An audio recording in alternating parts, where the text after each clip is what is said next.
இலங்கையின் முதல் 10 மில்லியன் சப்ஸ்கிரைபர்ஸை பெற்றுள்ள YouTube channel wild cook book.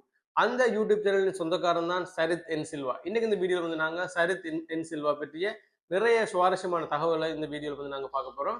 நீங்கள் நம்ம எங்களோட சேனலில் சப்ஸ்கிரைப் பண்ணலன்னு சொன்னால் ஒருக்கா சப்ஸ்கிரைப் பண்ணிச்சு வீடியோ தொடர்ந்து பாருங்க. ரைட், வைல்ட் குக் புக் இந்த யூடியூப் சேனலானது எப்போ ஆரம்பிக்கப்பட்டிருக்குன்னு சொல்லி பார்த்தோம்னு சொன்னால் 2020ஆம் ஆண்டு என்ன நடந்ததுன்னு சொல்லி உங்களுக்கு தெரியும். இலங்கையில் மட்டுமில்லை, உலகத்தையே COVID-19 வந்து அந்த டைம் வந்து கட்டுப்பாட்டுல வச்சிருந்ததுன்னு சொல்லலாம். 2020ஆம் ஆண்டு 2019ஆம் ஆண்டு இறுதியிலிருந்து 2020-21ஆம் ஆண்டு வரைக்கும் அந்த தாக்கம் வந்து இருந்தது இலங்கையில. அதற்கு பின்னும் அந்த COVID-19 தாக்கம் வந்திருந்து நிறைய பொருளாதார பிரச்சனை எல்லாம் வந்திருந்தது. அந்த COVID-19 இருந்த டைம்ல தான் இவருடைய இந்த யூடியூப் சேனலானது 2020ஆம் ஆண்டு ஆரம்பிக்கப்பட்டுள்ளது. இந்த யூடியூப் சேனல்ல கிட்டத்தட்ட 600க்கும் மேல வீடியோக்கள் வந்து இருக்கின்றன. அது மட்டும் இல்ல, இந்த யூடியூப் சேனல் மொத்த வியூஸ் எவ்வளவுன்னு சொல்லி பார்த்தோம்னு சொல்ல 4 பில்லியன். மொத்தமா இந்த யூடியூப் சேனல் வியூஸ் வந்து இதுவரைக்கும் 4 பில்லியனை வந்து தாண்டி இருக்குது.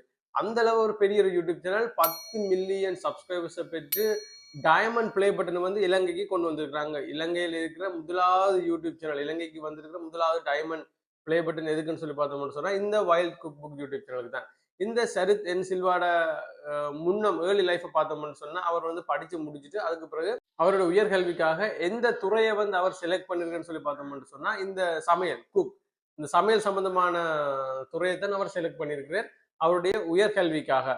இந்த சமையல் சம்பந்தமான துறையில் அவர் செலக்ட் பண்ணதுக்குரிய காரணம் வந்து அவருக்கு அந்த சமையல் துறையில இருந்த அந்த கலை, சமையல்ன்றது வந்து ஒரு கலை, அந்த கலையில இருந்த ஆர்வத்தின் காரணத்தினால தான் அவர் வந்து அந்த ஒரு துறையை வந்து தெரிவு செஞ்சிருக்கிறார். 2020ஆம் ஆண்டு காலப்பகுதியில் பார்த்தோம்னு சொன்னா அந்த COVID-19 இருந்த டைம்ல அவருக்கு வந்து அந்த யூடியூப் சேனல்ல வந்து வீடியோ செய்யறது வந்து கஷ்டமா இருந்திருக்கு. என்னன்னு சொன்னா அந்த டைம்ல வந்து லாக்டவுன், வெளியால போக இயலாது. அப்ப வெளியால போய் அவரால் வந்து அந்த வீடியோக்கள் வந்து செய்ய முடியாம இருந்திருக்குது. இதனால பார்த்தோம்னு சொன்னா அவர் வந்து வீட்டிலேயே அந்த அது சம்பந்தமான வீடியோக்களை வந்து செய்ய வேண்டிய ஒரு நிலைக்கு வந்து தள்ளப்பட்டிருந்தார்.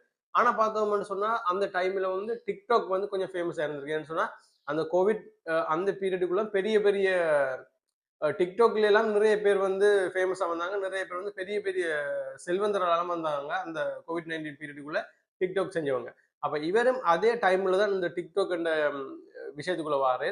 அப்ப டிக்டாக்ல வந்து அவர் வந்து நிறைய வீடியோக்களை அப்லோட் பண்ணிக்கணும். ஆரம்ப காலத்துல பார்த்தோம்னு சொன்னா அவருக்கு அதுல வந்து நிறைய கஷ்டங்கள், நிறைய சவால்கள், நிறைய போட்டி எல்லாம் இருந்திருக்குது. ஆனா டிக்டாக்ல ஒரு விஷயம் இருக்கு. டிக்டாக்ல வந்து இவற்ற துறையை பொறுத்த வரைக்கும் இவரை மாதிரி வித்தியாசமான முறையில சமையல் அந்த யூனிக்கான டெக்னிக்ஸ் எல்லாம் சொல்லிக் கொடுக்குற மாதிரியான வீடியோஸ் வந்து டிக்டாக்ல இல்ல. அந்த டைம்ல வந்து டிக்டாக்ல இல்ல. இவர் தான் அந்த டைம் வந்து ஃபர்ஸ்ட் அந்த விஷயத்தை வந்து டிக்டாக்கு கொண்டு வராரு. அப்ப இவருக்கு வந்து அப்படி ஒரு விஷயத்தை வந்து புதுசா கொண்டு வரைக்கு வந்து ஆரம்பத்துல வந்து அதை வந்து அந்த வீடியோஸை வந்து செய்யறது தொடர்பான நிறைய விஷயங்களை வந்து அவருக்கு வந்து நிறைய சவால்கள் இருந்திருக்குது. ஆனா அவருக்கு வந்து அது வந்து பிடிச்ச ஒரு விஷயம், சமையல் வந்து அவருக்கு பிடிச்ச ஒரு விஷயம் இருந்ததால அதை வந்து அவர் விரும்பி செஞ்சதால அதை வந்து தொடர்ந்து அவரால் அந்த டிக்டாக்ல செய்யக்கூடிய மாதிரி இருந்திருக்கு. அது மட்டும் இல்லை, டிக்டாக்ல பார்த்தோம்னு சொன்னா டிக்டாக்ல வந்து இவர் வந்து தன்னுடைய வீடியோக்களை போஸ்ட் பண்ணி கொண்டிருந்த டைம்ல வந்து நிறைய இலங்கையை தாண்டி நிறைய சர்வதேச ரீதியா வந்து நிறைய பார்வையாளர்களை வந்து அவர் பக்கம் இழுக்கக்கூடிய மாதிரி இருந்தது. ஏன்னு சொன்னா டிக்டாக் வந்து உலகம் முழுக்க நிறைய பேர் வந்து அந்த டைம்ல பாவிச்சாங்க. இப்போவும் நிறைய பேர் பாவிச்சு கொண்டு இருக்காங்க. அப்ப அவர் அதில் வீடியோக்கள் புதுசு புதுசான ஐடியாஸ், புதுசு புதுசான டெக்னிக்ஸ்ல வந்து அவர் வந்து வீடியோக்களை போட்டு கொண்டிருக்க அது வந்து நிறைய பேரை கவர்ந்துருக்குது. இலங்கையை தாண்டி உலகத்துல மெட்ட நாடுகள் எல்லாம் இருக்கிற நிறைய பேரை வந்து அது வந்து கவர்ந்துருக்கு. அதனால வந்து அவருக்கு டிக்டாக்ல வந்து பெரிய அளவிலான ஒரு பார்வையாளர் பட்டாளமை வந்து அவருக்கு அமைஞ்சிருக்குது. அதுக்கு பிறகு பார்த்தோம்னு சொன்னா அதே மாதிரி அவர் யூடியூப்லயும் வந்து அந்த ஷோர்ட்ஸ் வீடியோக்கள் நிறைய போட்டுக்கொண்டு வந்திருக்கு. நிறைய ஷோர்ட்ஸ் வீடியோக்கள் போட்டுக்கொண்டு வந்ததால அவருக்கு யூடியூப்லயும் வந்து அதிக அளவிலான பார்வையாளர்கள் வந்திருக்காங்க. ஆனா ஒரு விஷயம் இருக்கு, டிக்டாக்ன்றது வேற ஒரு பிளாட்ஃபார்ம், யூடியூப்ன்றது வேற ஒரு பிளாட்ஃபார்ம். ரெண்டுக்குரிய ஆடியன்ஸ், ரெண்டுக்குரிய பார்வையாளர்கள் வந்து வேற வேற ஆக. டிக்டாக் வந்து ஃபாலோ பண்றாங்கள பார்த்தோம்னு சொன்னா அவங்க வந்து யூடியூப்ல ஷோர்ட்ஸ் பாக்குறது குறைவா இருக்கு. யூடியூப்ல ஷோர்ட்ஸ் பாக்குறாங்கள பார்த்தோம்னு சொன்னா அவங்க வந்து டிக்டாக் பாவிக்கிறது வந்து குறைவா இருக்கும். அப்ப ரெண்டும் வந்து வேற வேற பிளாட்ஃபார்ம், வேற வேற வியூவர்ஸ். அதனால வந்து அவருக்கு வந்து ரெண்டுலயும் அந்த வீடியோக்கள் போடுறதுல வந்து ஒரு ஒரு சவால் ஒன்று இருந்திருக்கு. என்னன்னு சொன்னா ரெண்டுக்கும் வேற வேற டைப்ல வந்து எடிட் பண்ணணும். அந்த வீடியோ வந்து ஷூட் பண்ணணும் வேற வேற டைப்ல. அதே நேரத்துல வந்து வேற வேற டைப்ல வந்து எடிட் பண்ண வேண்டியிருக்கு. ரெண்டு இந்த பார்வையாளர்களும் ரெண்டு இந்த பார்வையாளர் டேஸ்ட்டும் வந்து வேற இருந்திருக்குது. அதனால வந்து அந்த ரெண்டு தளத்துக்கும் ஏற்ற மாதிரி அவர் வந்து வீடியோக்கள் எடிட் பண்ணி வீடியோக்களை ஷூட் பண்ணி போடுறதுல வந்து அவருக்கு ஒரு சின்ன ஒரு சவால் வந்து இருந்தது. ஆனாலும் அவர் வந்து அதுல ஜெயிச்சிருக்கு. ஏன்னு சொன்னா அவருக்கு அந்த விஷயம் வந்து பிடிச்சிருக்குது. அந்த விஷயம் அந்த அந்த வீடியோஸ் செய்யறது விஷயம், இந்த சமையல் விஷயம் வந்து அவருக்கு வந்து பிடிச்சதால அது வந்து அவருக்கு பிற்காலத்துல பார்த்தோம்னு சொன்னா அதுக்கு வந்து அவருக்கு ஒரு லேசான விஷயமா வந்து அமைஞ்சிட்டுன்னு சொல்லலாம். டிக்டாக், யூடியூப் இந்த ரெண்டு விஷயத்தை தாண்டி அடுத்ததா இன்னொரு விஷயம் ஒன்று இருக்குது. அதான் இன்ஸ்டாகிராம். இன்ஸ்டாகிராம்ல வீடியோ போஸ்ட் பண்ணாம ஃபேமஸா வரதுன்றது நிறைய ஒரு சவாலான விஷயம். ஏன்னு சொன்னா இன்ஸ்டாகிராம் வந்து அந்த அளவுக்கு வந்து ஒரு சமூக வலைத்தளங்கள்ல செல்வாக்கு செலுத்துற ஒரு விஷயமாகும். இப்ப வந்து இந்த டிக்டாக், யூடியூப் இந்த 2 விஷயத்தையும் வந்து கவர் பண்ணிட்டு அடுத்தது அங்க போறேன்னு சொல்லி பார்த்தோம்னு சொன்னா இன்ஸ்டாகிராம். இன்ஸ்டாகிராம்ல ரீல்ஸும் வந்து அதிகமா போறேன். இன்ஸ்டாகிராம்லயும் அதிகமான பார்வையாளர் வந்து தன் வசம் இழுக்கிறேன். இந்த வைல்ட் குக் புக் என்ற பேர் வந்து இந்த வைல்ட் குக் புக் என்ற பேர் வந்து என்ன மாதிரி அமைஞ்சேன்னு சொல்லி பார்த்தோம்னு சொன்னா இவர் வந்து ஆரம்பத்துல அந்த இயற்கையாவே கிடைக்கிற உணவு பொருட்களை வச்சுக்கொண்டு அந்த வீடியோக்களை வந்து செய்ய ஆரம்பிச்சிருக்கு இப்ப கோவிட் டைம்ல. அதுக்கப்புறம் பார்த்தோம்னு சொன்னா அந்த மாதிரியான இயற்கையாவே கிடைக்கிற உணவுப் பொருட்களை வச்சு அந்த வீடியோ செய்யறது வந்து அவருக்கு சவாலா அமைஞ்சிருக்கு. ஏன்னு சொன்னா லாக்டவுனால.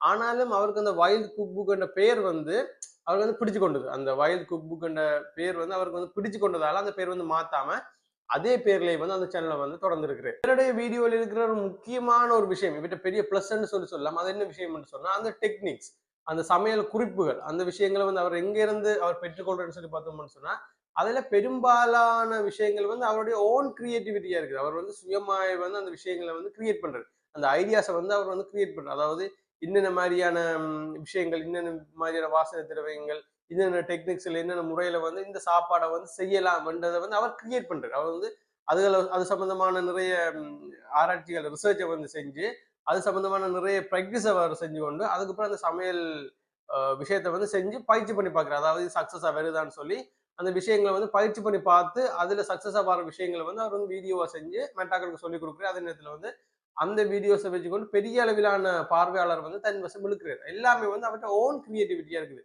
அவர் போடுற வீடியோஸ்ல வந்து அந்த சமையல் குறிப்புகள்ல வந்து பெரும்பாலான விஷயங்கள் வந்து அவருடைய ஓன் கிரியேட்டிவிட்டி அவரா கிரியேட் பண்ற டெக்னிக்ஸா இருக்குது. இதனாலதான் உலகத்தில் இருக்கிற நிறைய பேர் வந்து அவருடைய அந்த டெக்னிக்ஸை வந்து இன்னும் ஃபாலோ பண்ணிக்கிட்டு இருக்காங்க. அதே வந்து அவங்க பெரிய பெரிய ரெஸ்டாரண்ட்ல எல்லாம் அதெல்லாம் ஒரு பெரிய பெரிய டிஷ்ஷா வந்து அவங்க செஞ்சு கொண்டு இருக்காங்கன்னு சொல்லி சொல்லலாம். இவர் செய்யற சாப்பாடுகள்லயே இவருக்கு மிகவும் பிடிச்ச சாப்பாடு எதுன்னு சொல்லி பார்த்தோம்னு சொன்னா இலங்கை சாப்பாடு சொல்லி எதுன்னு சொல்லி பார்த்தோம்னு சொன்னா ஒக்டோபஸ்ல வந்து ஒரு கரை எண்ணெய் வச்சிருக்காரு. ஒக்டோபஸ் கழுப்போல் கரைன்னு சொல்லி ஒரு விஷயம் மட்டும் செஞ்சிருக்கு. அது வந்து இவருக்கு வந்து மிகவும் ஒரு பிடிச்ச ஒரு விஷயமா இருந்திருக்குது. அதை தாண்டி இன்னொரு விஷயம் இருக்குது. என்னன்னு சொன்னா மெக் அண்ட் சீஸ் சொல்லி ஒரு விஷயம் வந்து செஞ்சிருக்கு. அது வந்து இவருக்கு பிடிச்ச விஷயமா இருக்குது. அதை தாண்டி சர்வதேச ரீதியா இவருக்கு பிடிச்ச ஒரு உணவு எதுன்னு சொல்லி பார்த்தோம்னு சொன்னா மத்திய கிழக்கு நாடுகள்ல இருந்து கிடைக்கப்படுகின்ற ஒரு அரிசியில இருந்து செய்யப்படுகின்ற மெக்லூபா சொல்லப்படுகின்ற ஒரு சாப்பாடு தான் இவருக்கு வந்து மிகவும் பிடிச்ச உணவாக இருக்கின்றது. சரத்தன் சில்வா போல நீங்களும் சோசியல் மீடியாவில் சமையல் சம்பந்தமான வீடியோக்கள் போடுறீங்களா இருந்தீங்கன்னு சொன்னா அது மட்டும் இல்லாம நீங்களும் ஒரு குக்கா இருந்தீங்கன்னு சொன்னா அது மட்டும் இல்லாம நீங்களும் ஒரு கண்டென்ட் கிரியேட்டராவோ அல்லது ஒரு சமூக வலைதளத்துல புதுசு புதுசு ஐடியாஸ் கிரியேட் பண்ற ஆளா இருந்தீங்கன்னு சொன்னா இல்ல ஒரு ஒண்டர்பிரினர் ஒரு முயற்சியாளராக இருந்தீங்கன்னு சொன்னா உங்களுக்கு அவர் சொல்லி இருக்கிற ஒரு அட்வைஸ் என்னன்னு சொன்னா உங்களுக்கு பிடிச்ச விஷயத்த வந்து நீங்க தொடர்ந்து செய்யுங்க. அதுல வந்து நிறைய சவால்கள் நிறைய பிரச்சனைகள் இருந்தா கூட ஆரம்ப இடத்துல உங்களுக்கு அது கஷ்டமா இருக்கலாம். ஆனாலும் உங்களுக்கு அந்த பிடிச்சிருக்குன்னு சொன்னா அந்த விஷயம் உங்களுக்கு பிடிச்சிருக்குன்னு சொன்னா அதை வந்து தொடர்ந்து செய்யுங்க. காலப்போக்கில் வந்து அது உங்களுக்கு ஒரு சரியான ஒரு பாதையை அமைச்சு தரும். அதன் மூலம் வந்து நீங்க ஒரு பெரிய அளவிலான பார்வையாளர்களை உங்களோட பக்கம் வந்து இழுக்கலாம். அதாவது சமூக வலைத்தளத்துல உங்களோட பக்கம் இழுக்கலாம். அதே நேரத்துல வந்து நீங்க ஒரு சக்சஸான ஒரு இடத்துக்கு வந்து போறதுக்கு அது வந்து சந்தர்ப்பமா அமையும். அதாவது உங்களுக்கு பிடிச்ச விஷயத்த எவ்வளவு சவாலா இருந்தாலும் தொடர்ந்து செய்யுங்கன்னு சொல்லி ஒரு விஷயத்த வந்து அவர் சொல்லியிருக்கு. ஓகே ஃப்ரெண்ட்ஸ், இன்றைக்கு இந்த வீடியோல வந்து நாங்க வைல்ட் குக் புக் சேனல்கிட்ட சொந்தக்காரனான சரத் என் சில்வா பற்றி பார்த்திருந்தோம். இன்னும் நிறைய தகவல்களை தொடர்ந்து பார்க்கலாம். நீங்க தொடர்ந்து எங்க சேனலை வந்து சப்ஸ்கிரைப் பண்ணி எங்க சேனலை வந்து இணைஞ்சிருங்க. இன்னொரு வீடியோல உங்களை சந்திக்கிறேன். நன்றி.